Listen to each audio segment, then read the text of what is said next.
মধ্যপ্রাচ্যে চলমান ইরান যুক্তরাষ্ট্র ইসরায়েল যুদ্ধের ১১তম দিনে তেহরান নতুন রণকৌশল ঘোষণা করেছে। রোববার ইরানের রেভলিউশনারি গার্ড কর্পসের অ্যারোস্পেস ফোর্সের কমান্ডার ব্রিগেডিয়ার জেনারেল মাজিদ মুসাভি জানান, এখন থেকে ইরান শুধুমাত্র এমন মিসাইল ব্যবহার করবে যেগুলোর পেলোড বা গোলাবারুদ বহন ক্ষমতা ১,০০০ কেজি বা তার বেশি।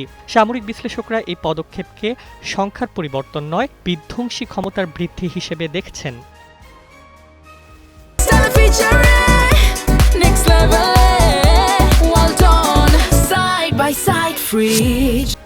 যুদ্ধের শুরুতে ইরানের কৌশল ছিল শাহেদ 136 ড্রোনের মতো সাশ্রয়ী প্রযুক্তি ব্যবহার করে শত্রু শিবিরের আকাশ প্রতিরক্ষা ব্যস্ত রাখা। এর মূল লক্ষ্য ছিল স্যাচুরেশন অ্যাটাক, একসাথে প্রচুর ড্রোন ও মিসাইল ছুড়ে ইসরায়েল ও যুক্তরাষ্ট্রের উন্নত ইন্টারসেপ্টর মিসাইল খরচ করানো। তবে এখন ইরান সরাসরি খোররাম শাহর 4, খাইবার এবং সেজিলের মতো ভারী ব্যালিস্টিক মিসাইলের ওপর জোর দিচ্ছে, যা ড্রোনের চেয়ে কয়েক গুণ বেশি ধ্বংসযোগ্য চালাতে সক্ষম।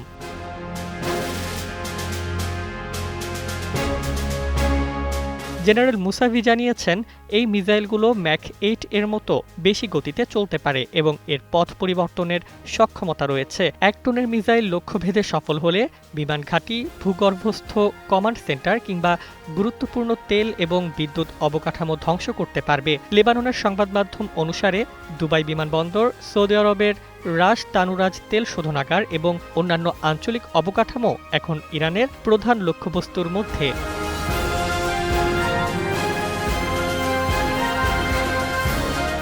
বর্তমানে ইরানের অস্ত্রাগারে ১,৮০০ কেজির বিস্ফোরক বহন ক্ষমতার খোররাম শাহর মিসাইল রয়েছে, যা ২,০০০ কিলোমিটার দূরের লক্ষ্যবস্তুতে আঘাত করতে সক্ষম। এছাড়া সলিড ফুয়েল চালিত মাঝারি পাল্লার সেজিল মিসাইল এবং ৩,০০০ কিলোমিটার পাল্লার সুমার ক্রুজ মিসাইলও রয়েছে, যা পারমাণবিক অস্ত্র বহনেও সক্ষম বলে ধারণা করা হচ্ছে।